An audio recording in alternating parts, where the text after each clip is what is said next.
parts of it: general action of drugs part 1 and part 2.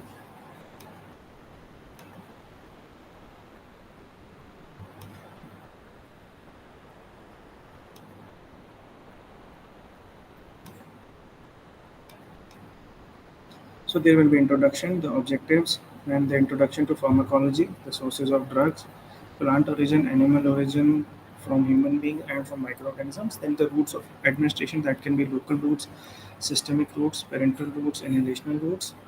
Then the dosage forms and the routes of drug administration, like solid dosage for internal use, solid dosage from external use, semi-solid liquid dosage from internal use, and semi-solid or liquid dosage from external use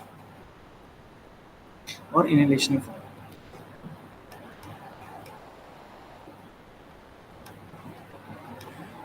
So pharmacology derived from the word pharmakon means drug and logos means studies. It consists of detailed study of drugs, that is its source, physical and chemical properties, compounding, biochemical and physiological effects, and pharmacodynamics. Pharmacodynamics means its mechanism of action, and pharmacokinetics, which means absorption, distribution, and transformation and excretion of this drug or any drug in a body.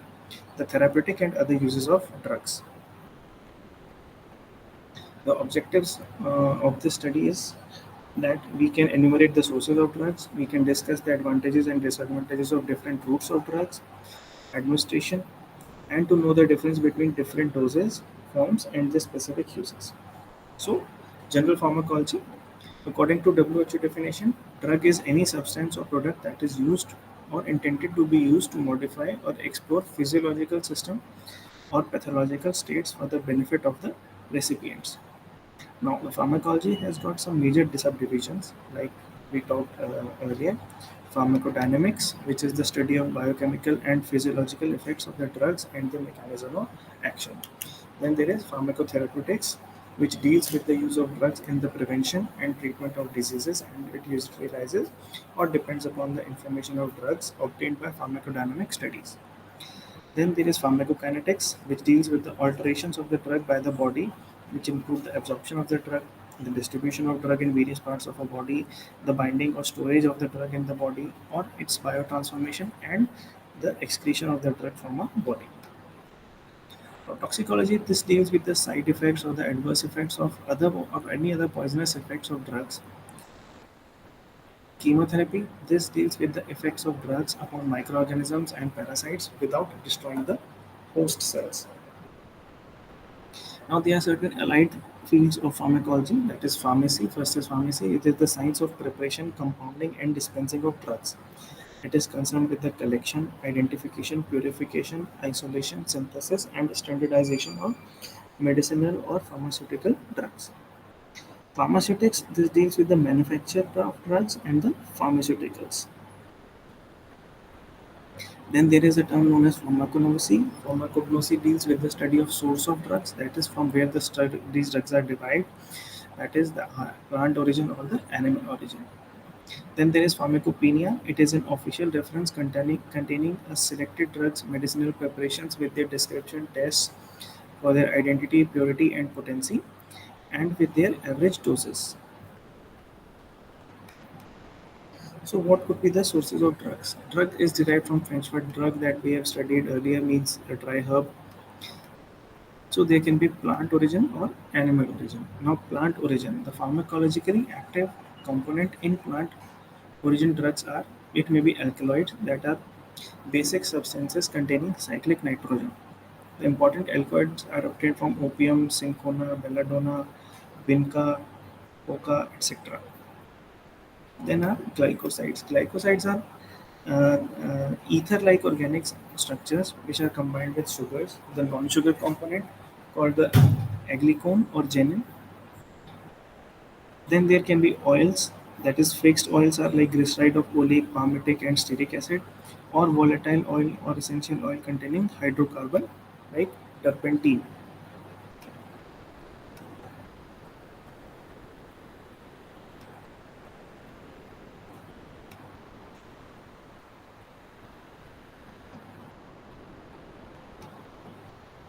Then there are resins. These are produced by oxidation on and polymerization of volatile oils. The different types of resins are oleoresins, gum resins, oleogum resins, and balsams. Gums are secretive products of plants. They are pharmacologically inert substances and mainly employed as suspending and emulsifying agents. Tannins are non-nitrogenous constituents of plants. Tannins are generally employed in the treatment of diarrhea and burns. So these were the plant sources. Now animal sources. Classification of different animal products used as drugs and surgicals, like insulin, which is a hormone. It is animal source, can be pancreas of beef or pig. Thyroid, which is again a hormone, can be obtained from thyroid gland.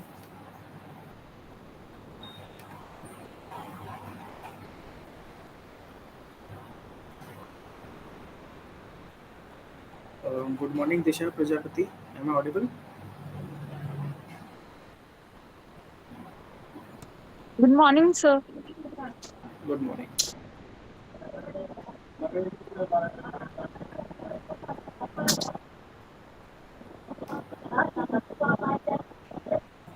So we were talking about animal origin, the drugs. Insulin, which is a hormone, can be obtained from pancreas of beef, of pig. The thyroid, which is again a hormone, can be obtained from the thyroid gland. Shark liver oil, cod liver oil, these contain vitamin A and D. These can be obtained from the livers of the named fish.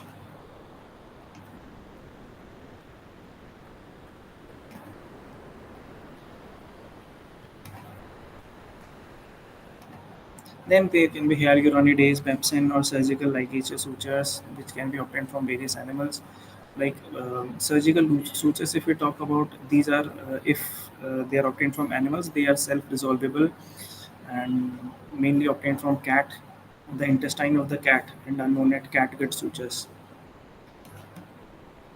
Then certain drugs that are obtained from human beings can be immunoglobulins that are obtained from the blood, then the placental extract that are obtained from the placenta at the time of birth, or they can be chorionic gonadotropin obtained from urine of a pregnant woman, or growth hormones obtained from pituitary gland. Then the drugs that can be obtained from microorganisms can be penicillin, streptomycin, erythromycin, tetracyclines, riboflavin, and vitamin B12, also known as cyanocobalamin. How do these drugs get administered in a body? What are the routes of drug administration? So there can be a variety of routes, either locally, that can be applied on a local part, or administered orally or by the injection. The local routes, the dosage forms applied locally to the skin are powders, paste, lotions.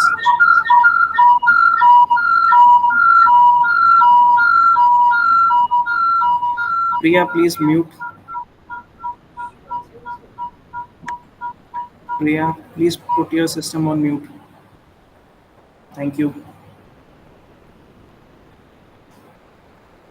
The dosage forms applied locally to the skin are powders, paste, lotions, ointments, cream, plasters, and jellies. They are used for their antiseptic or antipruritic uh, or analgesic और local anaesthetic and other related effect. Antiseptic मतलब जैसे कोई antibiotic हो गई, एंटीप्रोराइटिक मतलब कोई etching है, analgesic मतलब कोई पेन है तो उसके लिए, और लोकल एनेस्थीसिया के लिए भी हम लोग जो है इन चीज़ों को यूज़ कर सकते हैं. In case of mouth and pharynx, the drug is used in the form of throat paints और lozenges और gargles और mouth washes. थ्रोट में रब करने के लिए सॉल्यूशन आता है जिसको थ्रोट पेंट्स कहते हैं, और लोजेंजेस जो टैबलेट्स होती हैं वो हो सकते हैं, और गार्गल करने के लिए जो सॉल्यूशंस आते हैं मार्केट में, अगर आप जाओ तो कोलगेट प्लाक्स और इन सब चीज़ों के नाम से वो बिकते हैं. Then coming to systemic route, the drug administered through systemic route orally or parenterally are absorbed in the blood. They get distributed along through the circulation of the blood and they produce their desired effect जहाँ पे भी our body needs that. So the route can be oral route. This is the most common used route for drug administration, and also it is the most safe and convenient and economical route. सो जो orally हम लोग tablets लेते हैं, they can be enteric coated tablets. इसका क्या मतलब है? The drugs which are destroyed by the gastric juices in the stomach are coated with keratin. on cellulose acid phosphatase. These substances are dissolved by the acid juice of the stomach but are dissolved in the intestine. तो जब हमने इन दवाइयों को लिया है हमारे पेट में जाके they won't do any action in our stomach, only the upper layer gets dissolved, but when the drug passes on to the intestine, at that place when the required result with the required effect is wanted, is desired, so we get it in the intestine and not in the stomach. Then there is time release or sustained release capsules. It is useful solid dosage form of a drug where the particles of the drug dissolved at different time intervals. इससे क्या होगा, जो हमारी medicine हैं उनका effect जो है that can be long lasting. Some medicine like they come with Voveran, अगर इफ यू नो तो Voveran comes as a plain Voveran and also it comes as Voveran SR. तो SR जो है it has got धीरे धीरे उसमें से वो डिजॉल्व होगी आपकी बॉडी में and the effect will be long lasting, sustained release. Then there can be sublingual administration. The highly lipid soluble and non-irritant drugs in the form of tablets or pellet is placed under the tongue. Most commonly इसमें होती है nitroglycerine, जो किसी को MI यानी heart attack अगर हुआ है तो उसके केस में इमीडिएटली जो है टंग के नीचे हम एक नाइट्रोग्लिसरीन की टैबलेट रख के उसको दबाने के लिए बोलेंगे, वहाँ से वो एब्जॉर्ब हो जाती है. That is sublingual administration. Then there can be parenteral routes, that is beyond intestinal routes. The administration of drugs by injections directly into the tissue fluid or body fluid without having to cross the intestinal mucosa, that is known as the parenteral route. The advantages of parenteral route are they are rapid in action, because आपके अगर intestine से जाएंगे तो body में जाएंगे, वो dissolve होंगे, फिर बॉडी एब्जॉर्ब करेगी, फिर वो डिजायर्ड एक्शन करेंगे. बट अगर हम पेरेंटल रूट से दे रहे हैं तो वो डायरेक्टली एब्जॉर्ब होके जो है आपके required action they can give. So action is rapid, can be employed in unconscious and uncooperative patients. Oral कोई पेशेंट अगर बेहोश है उसको हम ओरली नहीं दे सकते, बट कोई अनकॉन्शियस है तो उसको इंजेक्शन लगा के या किसी और तरह से जो है हम लोग दवाई दे सकते हैं. Drugs which are modified by alimentary juices and livers can be given by this route. Drugs which are not absorbed in small intestine or irritate the stomach can be administered by this route. These are the advantages. But what are the disadvantages? These are less safe and more expensive. एक tablet देना सस्ता पड़ेगा, but उसी का injection लगाना महंगा पड़ेगा. That is inconvenient and painful. Tablet कोई भी दे सकता है, बट अगर इंजेक्शन लगाना है तो कोई ट्रेंड पर्सन रिक्वायर्ड है. Self medication is difficult. Again the same thing, मैं ओरली अगर कोई मेडिसिन लेनी है I can take it, but अगर मुझे इंजेक्शन लगाना है तो that is difficult. Chances of local injury at the site of injection. Injection लगाया तो वहाँ पे लोकल इंजरी, इन्फ्लेमेशन, इन्फेक्शन हो सकता है. The important parenteral routes can be subcutaneous. The non-irritant substance can be injected by this route. The site of injection is usually the outer surface of the arm or front of the thigh. Self-medication, for example, insulin is possible because of deep penetration is not treated. Sublingual skin के just नीचे हम लोग लगाएंगे इसको. तो जो हमारी insulin syringes होती हैं छोटी छोटी, वो सेल्फ मेडिकेशन से भी जो है हम लोग उसको लगा सकते हैं, इंसुलिन शॉट्स.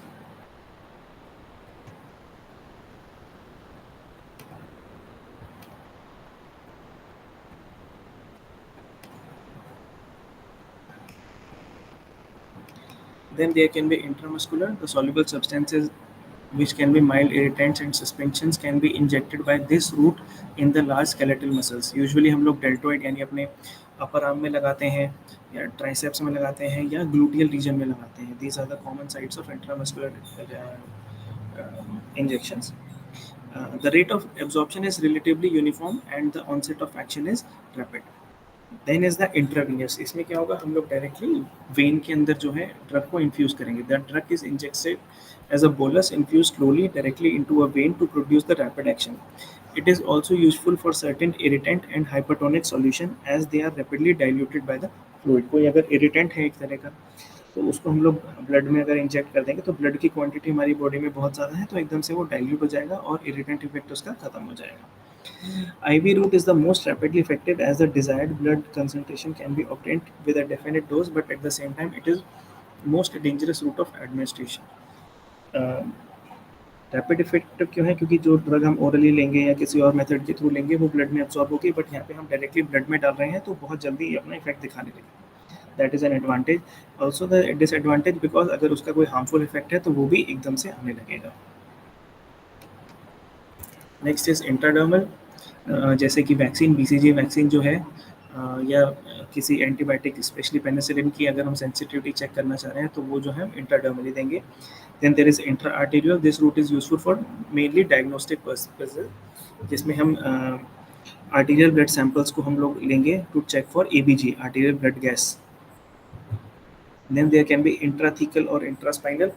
ये हम लोग जो है स्पाइनल एनेस्थीसिया जब देना होता है तो उस केस में ये वाला रूट हम लोग फॉलो करेंगे. Then there can be intramedullary.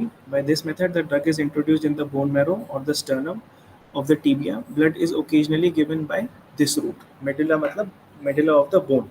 तो उसमें हम लोग sternum या फिर टीबिया के थ्रू हम लोग जो है या तो ब्लड किसी को देना है तो उसमें हम लोग इस रूट के थ्रू देंगे.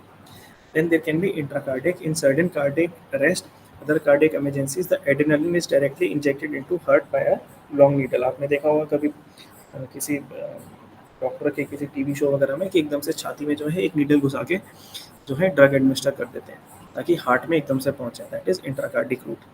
Then intraperitoneal. This route is commonly laboratory procedure, but sometimes clinically infants में जो है हम लोग ग्लूकोज या सलाइन देने के लिए जो है इसको यूज कर सकते हैं. Then can be intra-articular, like glucocorticoids can be administered into a joint. जो हमारे जो आर्टिकुलर जॉइंट्स होते हैं इनमें हम लोग स्टेरॉइड्स देंगे ताकि पेन जो है अगर कुछ रूमेटॉइड आर्थराइटिस और एनी अदर सच कंडीशन का पेन तो उसमें it can get relief. Next is the inhalational route. जो भी लिक्विड्स ऐसे होते हैं जो गैसेस फॉर्म में आ सकते हैं, वोलेटाइल होते हैं, they can be taken by the inhalational route. जैसे आप लोग एस्थलीन हो गया या साल्ब्यूटामॉल हो गया, हम लोग उसको नेबुलाइज भी करते हैं. नेबुलाइजर में डाल के उसको जो है इनहेल करते हैं for ब्रोंकोडाइलेशन. So that is the inhalation. Now is the dosage forms. A dosage form is a medicated product specially designed for administration to the patient for the diagnosis and treatment of disease. So there can be solid dosage form जैसे capsule हो गए, granules हो गए, effervescent granules हो गए जैसे कि इनो वगैरह आ जाते हैं, या टैबलेट्स हो गई, या सपोजिटरीज हो गई, पेसरीज हो गई जो हम कहीं पे बॉडी में किसी पार्ट में रख के वहाँ से एब्जॉर्प्शन हो जाता है. Then there can be semi solid और लिक्विड डोजेज जैसे कि इमल्शंस हो गए, जेल्स हो गए, मिक्सचर हो गए, ड्रॉप्स हो गई, सॉल्यूशंस हो गए, सिरप्स हो गए, हमारे टिंक्चर्स हो गए, creams etcetera. Then inhalational like we talk वो in the form of aerosols और स्प्रे, जैसे फ्लूटिकोसॉल स्प्रे आता है वो सीधा नाक में लगाया and it can be used. Now the dosage forms and the routes of drug administration. Solid dosage forms like capsules, they are small gelatin containing shell. Capsules are of two types, hard capsule and soft capsule. Hard capsule जो हम commonly देखते हैं जिसमें क्या होता है अंदर powder भरा होता है, फिर एंटीबायोटिक का पाउडर हो सकता है या आयरन के जो पाउडर कैप वो आते हैं capsules, they can B hard capsules. और दूसरे होते हैं सॉफ्ट कैप्सूल्स जिसमें के अंदर कोई ऑयल या कोई सॉल्यूशन रहता है, जैसे विटामिन ई के या ए के या डी के जो है कैप्सूल्स आते हैं जिनके अंदर इसका ऑयल रहता है, या फिश लिवर ऑयल के जो कैप्सूल्स होते हैं, जेलेटिन कैप्सूल्स आपने देखे होंगे सॉफ्ट उस तरह के होते हैं. Then there are granules. Granules are mixtures of active medicament, sugar and some flavoring agent, and then these are moistened to produce a coherent mass which is then passed through a sieve from a granule. ये बहुत common use नहीं होता है. Para-amino salicylic acid के granules होते हैं, पास granules कहते हैं इनको. Then there can be effervescent granules. It is a mixture of citric acid and tartaric acid with sodium bicarbonate and usually some sweetening agents. They may be added. तो when they are added into a water, तो उनके अंदर से bubbles निकलते हैं known as effervescence, like eno powder that is used for indigestion या flatulence या heartburn. So these are effervescent granules. Next is powder. Powders are medicaments in dry form.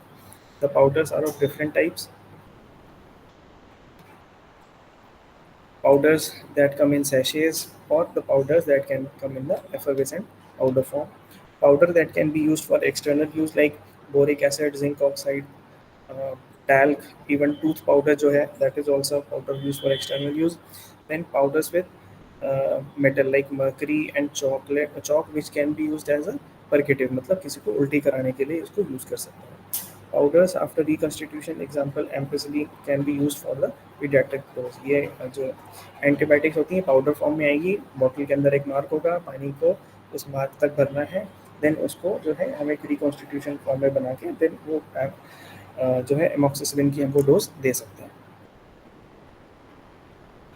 Then next is the most common जो हम सब ने देखा है tablets. These are the most extensively used solid storage from containing granulated और powder drugs that are compressed और moulded into different shapes.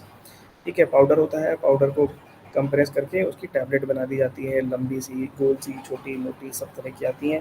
Simple tablet these are disintegrated readily, जैसे कि एस्पिरिन जो है आराम से डिजॉल्व हो जाती है। देन देयर कम सोल्यूबल, जिनको हम पानी में डालते हैं और उसके बाद कंज्यूम करते हैं, जैसे कि Disprin. Then there are score tablet that may be divided into smaller doses as required. बीच में उनके लाइन होती है, उसको आप तोड़ो तो वो जो है आप उसको तोड़ के अलग डोज में यूज़ कर सकते हो। Then can be lozenges which are solid preparation. Sugar होता है, उसमें गम होता है और वो धीरे धीरे जो है रिलीज होती रहती है और अपना लोकल इफेक्ट दिखाती रहती है, लाइक स्ट्रेप्सिल्स और वो कसल या हनी टस की जो गोलियाँ आती हैं, ये सब जो लोजेंजेस हो गए इस तरह के। Then pastils, these are solid medicated preparation intended to dissolve slowly in the mouth and softer than the lozenges. Lozenges की तरह ही होती हैं बट थोड़ा इनका जो है डिसोल्यूशन होता है वो धीरे धीरे होता है। Then there is chewable tablet like Digene की गोलियाँ आती हैं या विटामिन सी की गोलियाँ आती हैं जिनको चबा के खा लेते हैं। देन पक्कर और सबलिंगुअल टैबलेट, जैसे मैंने पीछे बताया था अभी, नाइट्रोग्लिसरीन हम लोग देते हैं इन केस ऑफ एमआई, तो सबलिंगुअली देने के काम में इस तरह की दवाइयाँ आती हैं। Then can be implants, these are the tablets use for sustained action and implanted under the skin. Skin के अंदर जो है इसको इम्प्लांट कर देते हैं और धीरे धीरे धीरे ये अपना वो दिखाती रहती हैं action.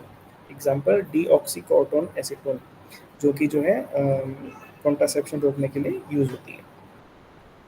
Then there can be depot tablets. These are compressed tablets used for sustained systemic effect. Example, Asmapex depot used in case of asthmatic patients. Body में जो है धीरे धीरे उसका इफेक्ट आता है। देन एंटेरिक कोटेड टैबलेट्स, जिसमें हमने पहले बात करी, इनके ऊपर एक लेयर होती है जिसकी वजह से बॉडी में एब्जॉर्ब नहीं, स्टमक में ही एब्जॉर्ब नहीं होंगी, स्टमक के जूसेस की वजह से इन पर हार्मफुल इफेक्ट आएगा, बट ये इंटेस्टाइन में जाएंगी एंड इंटेस्टाइन में जाके ही ये अपना इफेक्ट दिखाएंगे।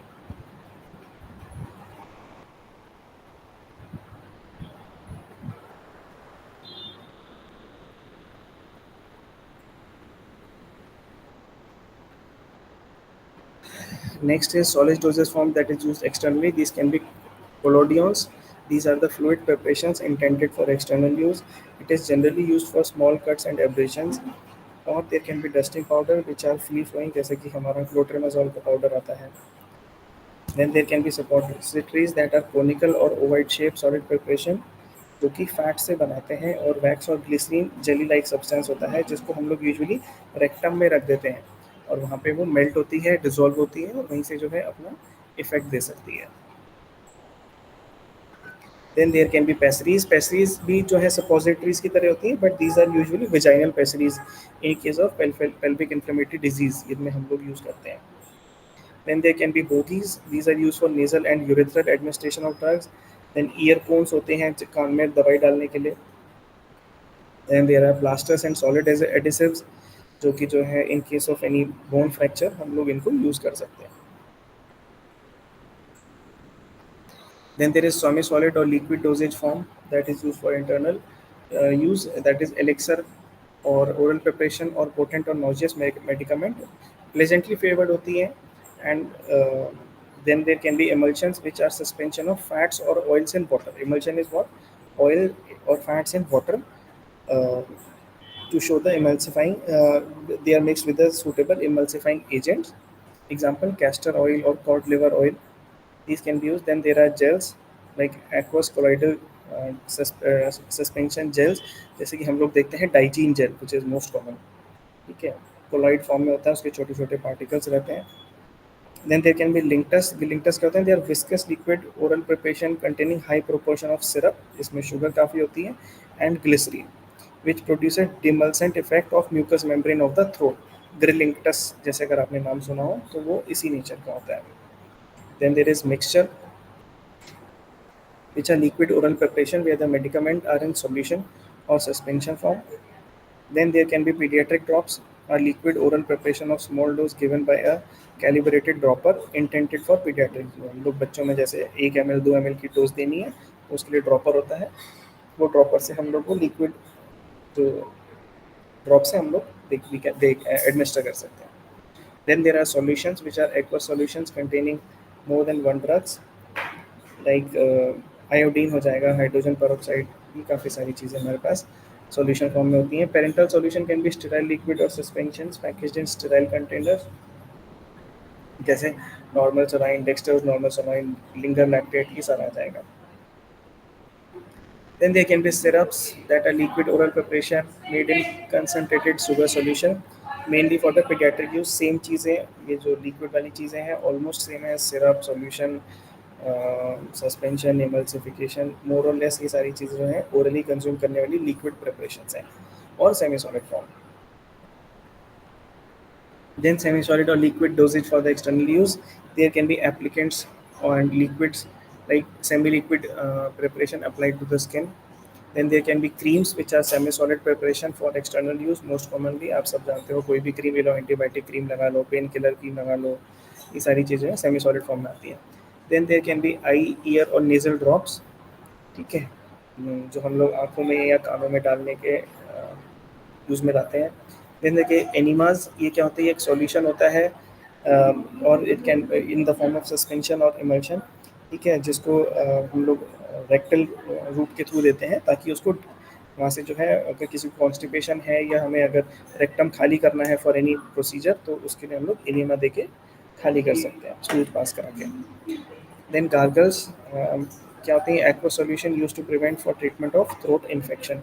जैसे बेटाडिन गार्गल्स आते हैं, उसको आप गार्गल करोगे तो थ्रोट क्लीन हो जाएगी, कोई बैक्टीरिया होगा तो वो हट जाएगा, उस पर एक्शन हो जाएगा.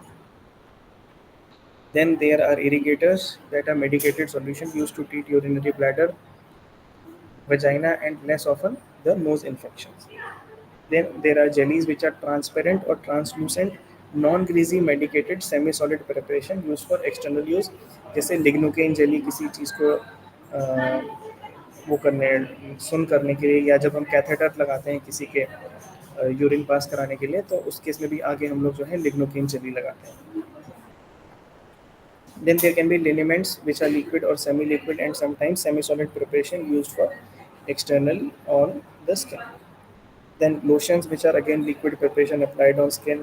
इसका जैसे कि कैलामाइन लोशन आपने देखा होगा, स्किन इन्फेक्शन के लिए या स्किन ट्रीटमेंट के लिए यूज होता है. Then mouth washes, these are liquid preparation similar to gargle, जैसे मैंने बात करी कोलगेट, प्लाक्स एंड ऑल, ये सारी चीज़ें हो गई. Then ointments are semi-solid greasy preparation for local application of the skin. Rectum and mucus में सेम चीज़ें हैं, इंटरनल यूज़, एक्सटर्नल यूज़, ये सारे इस वजह से रिपीट हो रही हैं. पेंट्स हो गए, जैसे हम लोग क्या होते हैं कि हमने कोई लिक्विड प्रिपरेशन लगाया तो वो ड्राई हो जाएगा बट उसका जो है कलर रह जाएगा. जैसे बेटाडीन पेंट्स होता है, पेंटिंग आपने उसको कॉटन में लिया, स्वर में लिया, उसको रब कर दिया तो वो ड्राई हो जाएगा बट वहाँ पे बेटाडीन लगी रह जाएगी, ठीक है, तो उसका वहाँ से इफेक्ट आता रहेगा. Then there can be throat paints. Then there are pastes in semi-solid preparation for external application that differ from similar. ये paste form में हो गया है कोई चीज़. Then inhalational form, aerosols like we discussed earlier, and sprays again same, ठीक है, fluticasone spray हो गया है. So summary of this is pharmacology consists of detailed study of drugs, that is source, physical and chemical properties, compounding, biochemical and physiological effect, pharmacodynamics, pharmacokinetics, therapeutic and other uses of drugs. Drugs are obtained mainly from plants, animals, microbes and mineral sources. The important chemicals obtained from the plants are glycosides, alkaloids, tannins, oils, gums, resins, etc. Drugs obtained from animals and human sources are hormones, bloods, etc. Drug generally obtained from microorganisms and antibiotics and vitamin B12. Local routes of drug administration are employed when the drug is desired only at the site of application. The most commonly used route for systemic administration is the oral route. Intravenous route is generally reserved for severe or life-threatening conditions.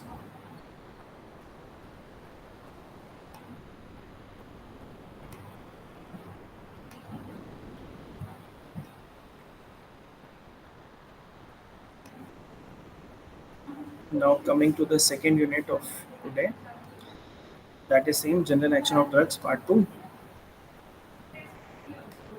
So we'll talk about pharmacodynamics. Pharmacodynamics is the study of drugs, that is biochemical and physiological, and the mechanism of action when the drug reaches its site its action and it has pharmacological effect which may be responsible for eventual therapeutic effect. Basically कि कोई भी एक drug जो हमने ली है उसका कैसे हमारी बॉडी में एक्शन है, how it acts upon our body and leaves और carries out the required function is known as pharmacodynamics. The sites and mechanism of drug action. The site and drug means where a drug acts and mechanism means how the drug acts. कहाँ पे act कर रही है and कैसे act कर रही है means the site and means of drug act. Drugs which act only on the site of application are local drugs and like ointment, paste, creams, etc. The second type of action is systemic or general actions, जिसमें कि which produce their effect after absorption. For example, general anesthesia या कोई भी जो हम लोग medicine ले रहे हैं, पेन किलर हो गई या कुछ भी हो गई, वो हमने ओरली ली, पूरी बॉडी में हमारे गई और उसके बाद उसने इफेक्ट दिखाया. एंटीबायोटिक्स हो गई, एंटासिड्स हो गई, ये सिस्टमिक रूट के थ्रू एब्जॉर्ब होकर हमारी बॉडी में एक्शन दिखाती है एंड नॉट अनलाइक कि हम लोग जो लोकली अप्लाई करें. Then the effects of drug action. The drugs may produce their effects by stimulation. Stimulation क्या है? It is an increase in selective activity of specialized cells. कोई एक सेल है उसको हमने स्टिमुलेट कर दिया, जैसे इंसुलिन है. इंसुलिन के केस में मान लो आपके बीटा सेल्स जो हैं वो काम नहीं कर रहे हैं, वो आपने इंसुलिन के लिए आपने मेटफॉर्मिन की दवाई ली, स्टिमुलेट हुई तो वो जो है काम करने लगे. Or sometimes it can cause depression, that is reduction or a decrease in the activity of a specialized cells. For example, barbiturate depress central nervous system. कोई अगर पैनिक पैरानॉइड का केस है या पैनिक अटैक में है, उसको हम अगर इस तरह की दवाइयाँ देंगे तो उसका सिस्टम जो है डिप्रेस कर जाएगा. Then there can be irritation. It is the effect of drug on the growth, nutrition and morphology of living tissues which induces a gross change in cellular function. किसी ड्रग्स किसी cell को हम लोग irritate करके जो है जो हमारे वहाँ पे सेलुलर फंक्शन इफेक्ट हो रहा है, हम हैम्पर हो रहा है, उसको हम चेंज कर सकते हैं. Then there can be replacement. It includes certain drugs which are used to replace some missing endogenous component of the body or when the production of endogenous component is required. कोई हमारी body से कोई चीज़ बन रही है, वो नहीं बन पा रही है, उसको रिप्लेस करने के लिए हम लोग जो है बाहर से कोई दवाई देते हैं. That is known as replacement, जैसे कि इंसुलिन शॉट्स हम बोल सकते हैं. Then bactericidal and cytotoxic drugs. ये क्या होता है? बैक्टीरियोस्टैटिक एक्टिविटीज़ होती हैं, यानी बैक्टीरियल ग्रोथ को वो कम कर देती हैं, या बैक्टीरियासिडल एक्टिविटी होती है जिसमें it causes bacterial death by inducing certain type of antibiotics. Now, what are the factors that can modify the drug action? The drug action can be modified either quantitatively, यानी कि उसकी जो क्वांटिटी है उसके through कम ज़्यादा करके, या qualitatively जिसमें कि है बॉडी के जो रिस्पॉन्स है वो चेंज कर सकते हैं. Then these factors can be age. In newborn infants, the renal filtration rate is immature, which takes 5 to 7 months to mature. Also, hepatic drug metabolism capacity is also low, या it is weak. तो इस वजह से जो है बहुत सी almost every drug को जो है हमने पीडियाट्रिक डोज के हिसाब से उसको एडजस्ट करना पड़ता है. The dose of children of drug for children is often calculated from adult dose in this form. Child dose will be equivalent to जो चाइल्ड की एज है divided by that age plus 12 into adult dose. मान लो बच्चे की as अगर 2 साल है तो 2 अपॉन एज प्लस 12 इज 20, तो 2 plus 12 is 14 into adult dose. मान लो एडल्ट डोज इज 500 पैरासीटामोल की अगर हम बात करें, ठीक है, तो 500 अपॉन, चलो एज हम ले लेते हैं 8 ले लेते हैं, 8 डिवाइडेड बाय 8 प्लस 12 इज 20 और एडल्ट डोज हो गई 500. ठीक है, तो 500 डिवाइड बाई 20 हमारे पास आ जाएगा कितना हो जाएगा 25 into 8 into 25 will be somewhere around 200. तो 8 साल के बच्चे में हमें लगभग 200 जो है mg ऑफ पैरासीटामोल देनी पड़ेगी. Then it is calculated on the base of body size and weight. The average adult dose refers to individual of medium body build, usually around 60-65 kg का जो मेल होता है उसी के केस में हम लोग डोज की बात करते हैं when we are talking about an adult. तो एडल्ट डोज अगर कोई ओबीज है या कोई पतला है उसके केस में अगर हमें डोज को एडजस्ट करना हो तो how do we do that? जो adult dose into weight in kgs upon 70, sorry हम लोग जो बोलेंगे 70 kg के हिसाब से हम लोग जो है किसी भी मेडिसिन को कैलकुलेट करते हैं. तो अगर किसी इंडिविजुअल का वेट 70 है तो 70/70 इज 1, तो मतलब उसको जो भी एडल्ट डोज है वही देनी है। कोई अगर 35 kg का है तो 35 kg/70 यानी 1/2, तो एडल्ट डोज की हाफ हो जाएगी। Then there can be sex, that is females require lower dose than males because of various reasons, उनकी बॉडी में रिएक्शन, हार्मोन का रिलेशन, या फिर बॉडी स्ट्रक्चर, या फिर वेट, ये सारी चीज़ों से जो है चेंजेस आ सकते हैं। स्पीशीज एंड रेशियल डिफरेंस हो सकता है। In animal species rabbits are resistant to atropine and rats and mice are resistant to digitalis, तो ये भी फर्क आएगा। Then genetics, in certain individuals the same dose may produce their effect at 5 to 6 times more। कोई genetic ऐसा factor है जिसकी वजह से कोई दवाई जो है किसी में कम एक्शन देगी, किसी में ज़्यादा एक्शन देगी। Please give me just 2 minutes, I will be back, I will have some water.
चलो, continuing with the topic, the routes and the time of administration, they can also hamper or affect the dose required. The different routes of administration may affect the intensity of drug. Example, magnesium sulfate when used orally act as a purgative, उल्टी करा देगी। इन local application में अगर हम लोग देंगे, कहीं पे किसी को फोड़ा हो गया है, पैर में सूजन है, तो उसके आसपास अगर हम लगाएंगे मैग्नीशियम सल्फेट, तो जो है उस सूजन को वो कम करती है। बट ओरली देंगे तो वो उल्टी कराएगी। बट अगर हम उसको इंट्रावीनसली देंगे तो CNS का वो डिप्रेशन कराएगी और सीजर्स करा सकती है।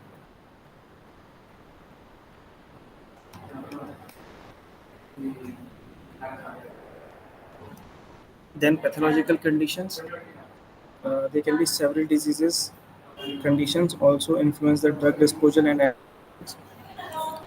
For example, bioavailability of drug, having the first pass metabolism is increased due to diminished liver function.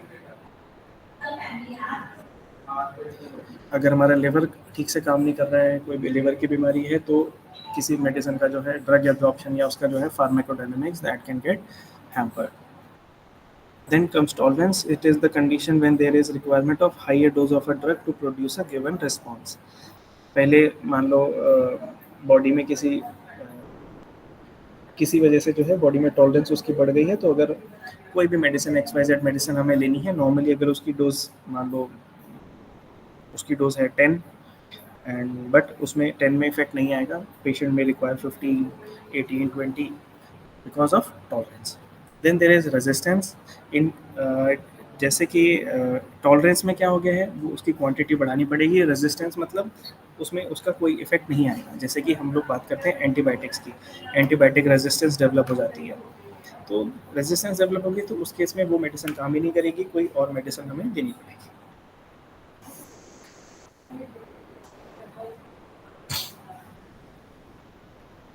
Then there are drug receptors. Drug receptors are macromolecular sites which are situated on the surface or inside of the effector cells with specific agonist combines to produce a response. जैसे कहीं पे इसमें क्या होता है, lock and की model होता है, drug is like your lock और rather drug is like your key, which fits into a receptor, ठीक है, और वहाँ पे जो है उनका कॉमन रिस्पॉन्स आता है। या अगर कहीं पे रिस्पॉन्स कम करना है तो कोई एगोनिस्ट आया, ये आया, इससे कंबाइन किया, इन दोनों ने मिलके जो है उसका रिस्पॉन्स नहीं किया। The ability of a drug to get bound to a receptor is termed as affinity of the drug. The ability of a drug to produce the pharmacological response after interaction with the receptor is known as intrinsic activity of the drug. Now, what can be the combined effect of drugs?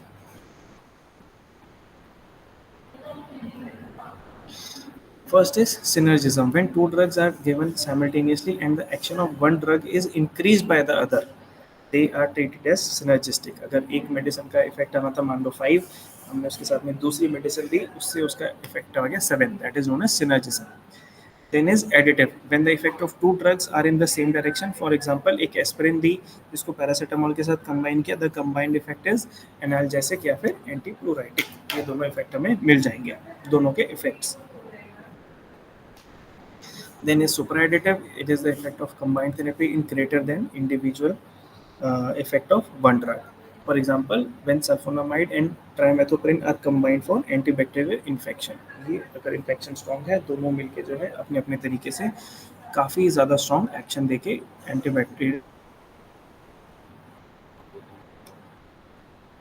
Then is drug antagonism. Antagonism is when one drug decreases or inhibits the action of another.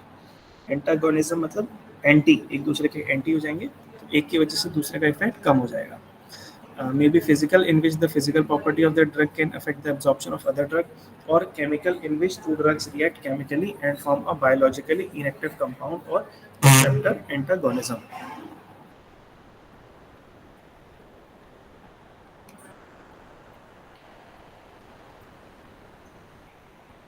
अभी हमने बात करी pharmacodynamics की. Now we talk about pharmacokinetics.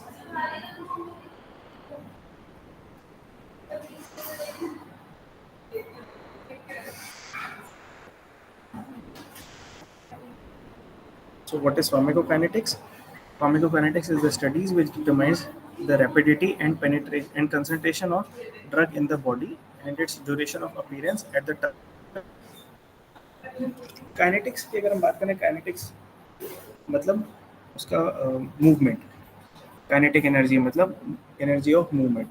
तो the study which determines the rapidity and concentration of the drug in the body and its appearance at the target organ, that is onset, कब वो peak पे पहुंचेगा, and duration of action, कब तक वो अपना action दिखाएगा, ये सब जो है affected by the various routes of administration और कितनी बार हम दे रहे हैं, ये सारी चीजें that is known as pharmacokinetics.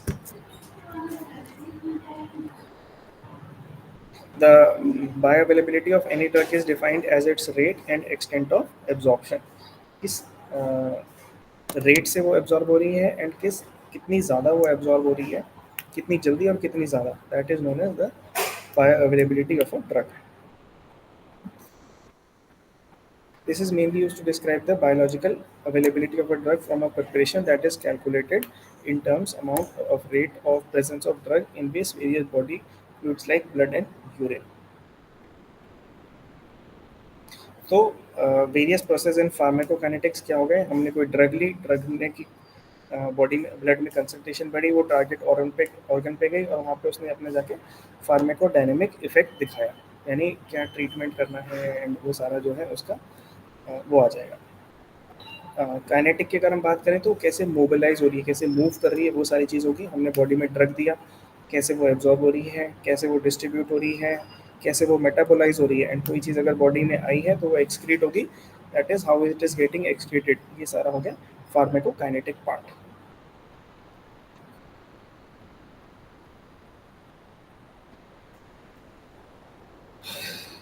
Then is absorption.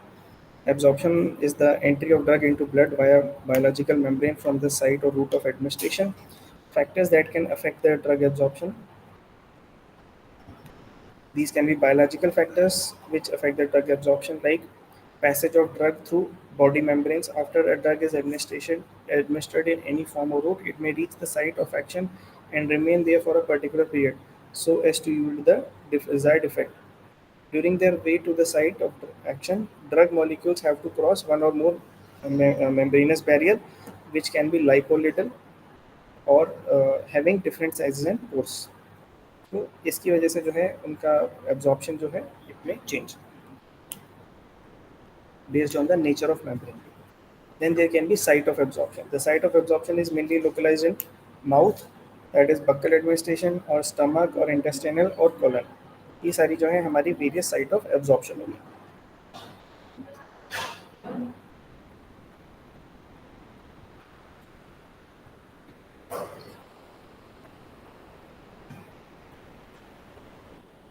Then there can be presence of food and other salts. अगर हमने कुछ मेडिसिन हैं जो खाने के साथ बेटर एब्जॉर्ब होती हैं, कुछ होती हैं जो खाना खाया अगर हमने होता है तो उसका इफेक्ट कम हो जाता है, एब्जॉर्प्शन उसकी कम हो जाती है, इसीलिए कहते हैं खाली पेट लेनी चाहिए. Then also the route of administration, अगर कोई ओरली दी है, mostly given by oral route, which is considered already in previous sections. The other routes of drug can be discussed here. तो उसकी वजह से भी जो है इफेक्ट चेंज हो सकता है, जैसे parenteral administration. This route is applicable for drugs which are inactivated by GI tract, जो हमारे स्टमक में या इंटेस्टाइन में या कोलन में जो एब्जॉर्प्शन है जहाँ पे वो हैम्पर हो जाती है, इसलिए उनको किसी और रूट से देते हैं. Inhalation administration, this takes through lungs and absorbing membrane. यही चीज़ हम पहले भी पढ़ चुके हैं, रिपीट हो रही है. देन टॉपिकल एडमिनिस्ट्रेशन, मतलब कहीं पे अगर हमने से लोकली अप्लाई किया, जैसे कोई ऑइंटमेंट है, कोई क्रीम है, कोई जेली है, कोई एंटीसेप्टिक है and all that. Rectal administration, जैसे हमने सपोजिटरीज की बात करी, पर रेक्टम हम उसको रख देते हैं या एनिमा हम देते हैं वो. Then physiochemical factors affecting the absorption are like lipid solubility, dissolution rate, salt from complexation, viscosity, and drug stability in the GIT.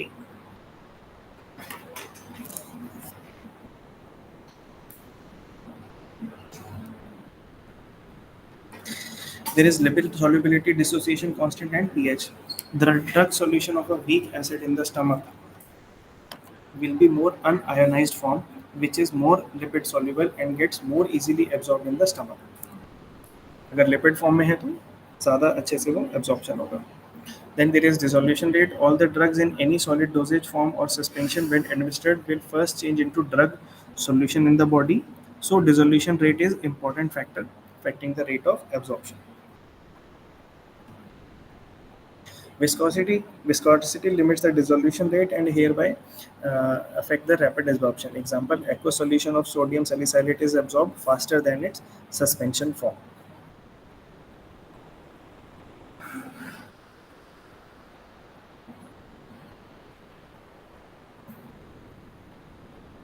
Pharmaceutical factors. These factors are mainly related to various dosage forms of drugs.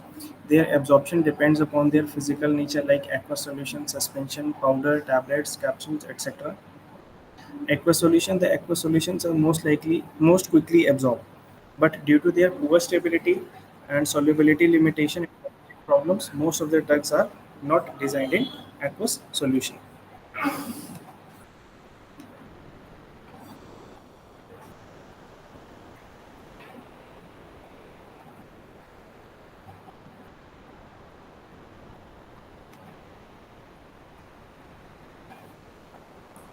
Then there are solid forms like powders, capsule, tablets. When drug is given in this form, the powder, this form of powder, it absorbs. Its absorption is largely dependent upon किस size के हैं वो, how do they interact with the diluents, and what is the dissolution rate.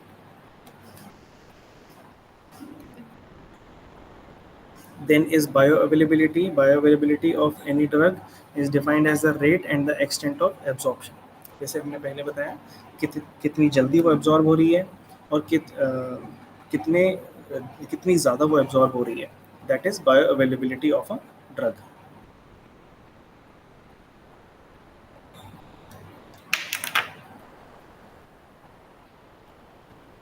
Distribution of drug. After absorption, the drug may be distributed into various body fluids like intestinal fluid, transcellular fluids, etc. Plasma protein binding. There are various things which depend, which affect the distribution of a drug in the body. So first is plasma protein binding. Most of the drugs are transported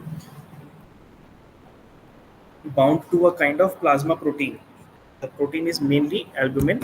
This binding is usually reversible and depends upon individual component. Drug हुआ albumin के साथ bind किया, जहाँ पे उसको पहुँचना था वहाँ पे पहुँची, वहाँ पे जाके एल्ब्यूमिन ने उसको छोड़ दिया, वो ड्रग जो है वहाँ पे जाके अपना एक्शन कर लेगी. Then there is redistribution. In general, the termination of drug effect is usually by the metabolism and excretion, but it can also be due to redistribution of the drugs. There can be various barriers like blood-brain barrier, the capillary endothelial cells in the brain and small extracellular space and sheet of glial cells जो है ये सारी चीज़ें जो होती हैं हमारी body में they constitute a barrier known as blood-brain barrier. The penetration of any drug through these barrier is dependent on the lipid solubility and ionization. Some drugs they can cross blood-brain barrier, while other drugs they may not be able to cross the blood-brain barriers.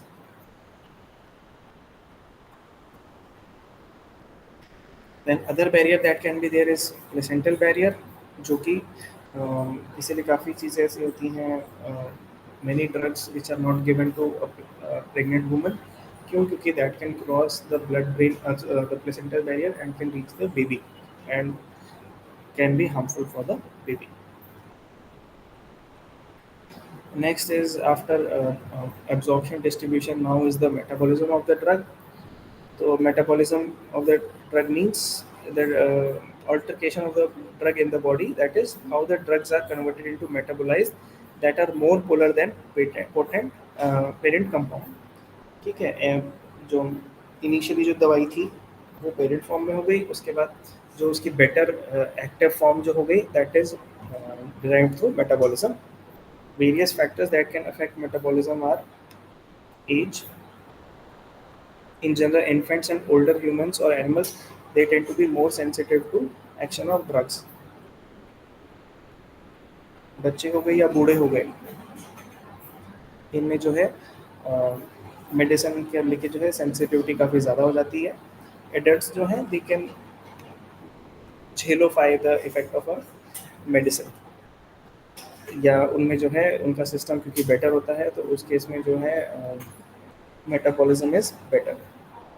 Then there can be nutrition in case of protein or calcium deficiency, drug metabolism in animals due to decreased activity of microsomal enzymes of the liver. जैसे मैंने ऊपर भी बताया albumin which helps in transportation of a particular drug.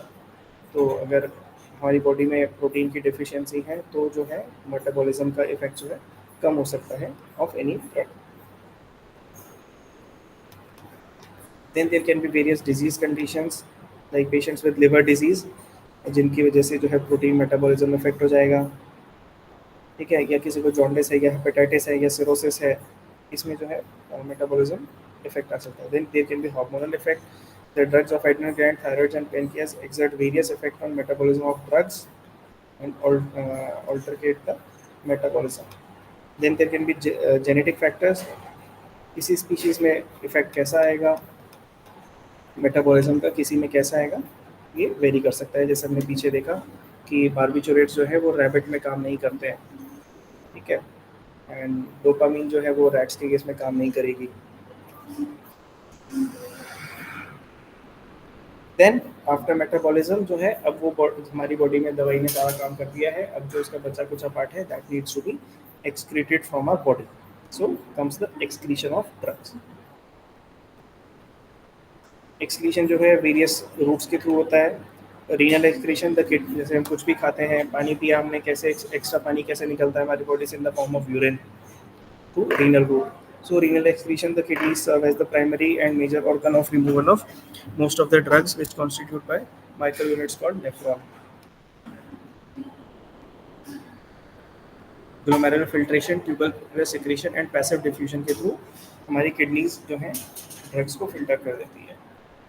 इसीलिए जैसे अगर आपने सुना हो कि बहुत ज़्यादा जो है कैल्शियम नहीं खानी चाहिए, लंबे टाइम तक नहीं खानी चाहिए, क्यों? क्योंकि वो किडनी स्टोन्स करा देती है, क्योंकि उसका एक्सक्रीशन जो है किडनीज के through. Then there can be pulmonary excretion, जो कि वोलेटाइल लिक्विड्स हैं, these anesthetic ethyl alcohol and paraldehyde, these are excreted by the lungs. कभी क्या है हम पेशेंट के ब्रीथ्स में जो है हमें किसी मेडिसिन की स्मेल आ सकती है, दैट इज बिकॉज वो जो मेडिसिन है इनहेलेशन रूट के थ्रू उसकी बॉडी से निकल रही है. Then there can be biliary action, यानी लिवर के थ्रू जो है कोई दवाई जो है बाहर निकल रही है. और दे can B accident in other body fluids like sweat and saliva में वो दवाई निकल रही है, या मदर के मिल्क में जो है के थ्रू जो है वो दवाई बाहर निकल रही है बॉडी से.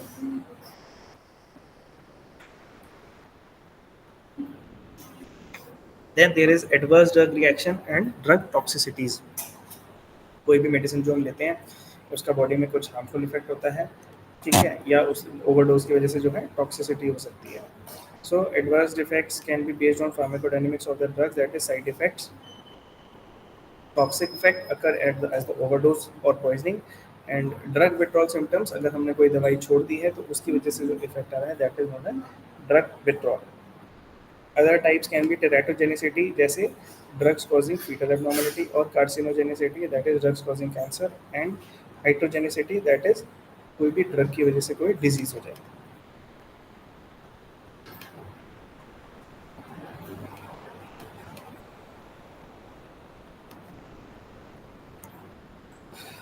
All this is repetition.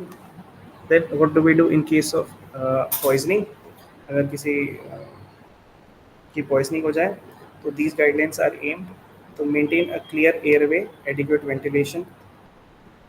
कोई भी अगर पॉइजन हमने इनहेल कर लिया तो हमें सबसे पहले देखना है कि उसकी एयरवे रहे, वेंटिलेशन रहे, ताकि वो ब्रीदिंग कर सके. Washing of eyes and other surfaces of the body, ताकि जो है कहीं और से जो है उस पॉइजन की कोई एंट्री ना हो. गैस्ट्रिक लवाज, यानी जो है बहुत ज़्यादा हाइपरटोनिक सॉल्यूशन, सॉल्ट सॉल्यूशन जो होगा वो अगर हम देंगे तो वो उल्टी कर देगा, तो स्टमक से जो है पॉइजन जो है बाहर की तरफ आ जाएगा. उल्टी के साथ तो बॉडी में एब्जॉर्प्शन कम हो जाएगा. Activated charcoal 10 to 30 gram in suspension in 200 ml of water अगर देंगे तो उसको वो एब्जॉर्ब कर लेगा एक्टिवेटेड चारकोल, और वो पॉइजन जो है बॉडी में एब्जॉर्ब नहीं. Then there can be things like identify the poison and specific antidotes can be given. अगर कोई एंटीबायोटिक, अगर कोई पॉइजन है जिसके बारे में पता है उसका एंटीडोट अवेलेबल है, उसका तोड़ हमें पता है, तो हम सीधा उसका जो है will give them that antidote. Maintenance of blood pressure, हमें पेशेंट का देखना है कि ब्लड प्रेशर पेशेंट का मेंटेन रहे, बहुत ज़्यादा या बहुत कम नहीं होना चाहिए. Then non-specific antidotes are given. For example, anticonvulsants ले सकते हैं ताकि convulsions ना हो. furosemide दे सकते हैं ताकि यूरिन के थ्रू बॉडी में से जल्दी से जो है वो ड्रग निकल जाए या पॉइजन निकल जाए. देन हीमोडायलिसिस कर सकते हैं, ब्लड फिल्टर कर सकते हैं ताकि जो ड्रग है उसकी कंसंट्रेशन बॉडी में ब्लड में ज़्यादा देर ना रहे और डायलिसिस के थ्रू वो बाहर निकल जाए. Then rational use of drugs, a large number of commercial preparation are available in the market. It is difficult for physicians to make a rational choice for drugs. ठीक है, कोई भी एक ड्रग लो, उसके दुनिया भर के नाम आते हैं, एमआर जो प्रमोट कर जाते हैं, काफ़ी लोग वही लिखने लगते हैं. तो हमें ड्रग्स को जो है प्रॉपर्ली यूज़ करना चाहिए. जो जेनरिक चीज़ें हैं हमें उनको देखते हुए एडवाइस करना चाहिए, because not everybody can afford expensive medicines. Physician का जो डिसीजन होता है एज अ डॉक्टर, हमारा जो डिसीजन है वो बहुत मैटर करता है. The rational use of drugs can be accomplished by applying following approach. Patients problem, try to find an the explanation to patient problem, take detail history. Then diagnosis जो है वो बनाना की तरफ हम बढ़ना पड़ेगा.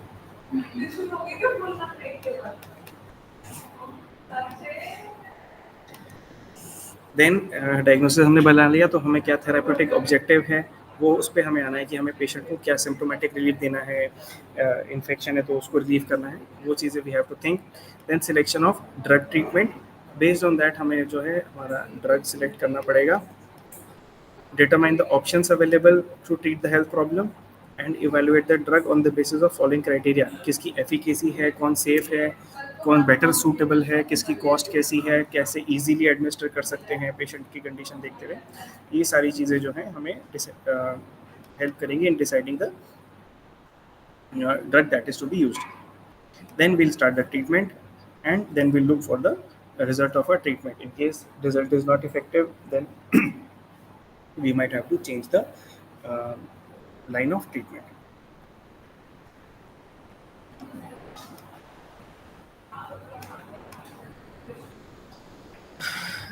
Then there is something like known as selection of a drug. If a drug is really needed to help treat the health problem, that is, selection involves following the process: accurate diagnosis, कौन सी group of drugs can be effective, then compare the effective group of drugs that can select a drug on the basis of following criteria. ठीक है, ये जो हमने ऊपर बात करी, पहले डायग्नोसिस बनाया, फिर कौन कौन सी उसमें दवाई दे सकते हैं, फिर उन जो दवाइयाँ हम दे सकते हैं उनमें भी हमें बहुत सारा, अगर कुछ सिलेक्शन करना हो तो वो किस बेसिस पे करेंगे, कौन सी एफिकेसी, किसकी एफिकेसी ज़्यादा है, कौन सी ज़्यादा सेफ है, पेशेंट को कौन सी सूट कर सकती है, कौन सी महंगी है, कौन सी सस्ती है, पेशेंट की कंडीशन देखते हुए हमें करना पड़ेगा. स्टोरेज कंडीशन कैसी है, मान लो किसी को रेफ्रिजरेटर में रखने की ज़रूरत पड़ सकती है, मेडिसिन को कोल्ड टेम्परेचर चाहिए, ठीक है, बट वो पेशेंट अफोर्ड नहीं कर सकता, तो हम ऐसी दवाई नहीं देंगे. देन मॉनिटरिंग ऑफ ट्रीटमेंट, जो हमने ट्रीटमेंट दिया है वो सारा आ जाएगा. पैसिव मॉनिटरिंग, दैट है information is given to patient regarding the possible side effects. And active monitoring is make an appointment for active determination of relief और side effects of the drug therapy. Passive monitoring में patient को बता दिया दवाई ले लेना, कोई दिक्कत होगी तो वापस आ जाना. एक्टिव मॉनिटरिंग, आप ये दवाई लो और 3 दिन बाद मुझे आके बताओ, that is active monitoring. So that was it. Yuvraj ji अपने वीडियो घर में ठहरे या मिलकर दे आपके यहाँ रख दो. So that was it. In case anybody wants to ask me anything, most welcome.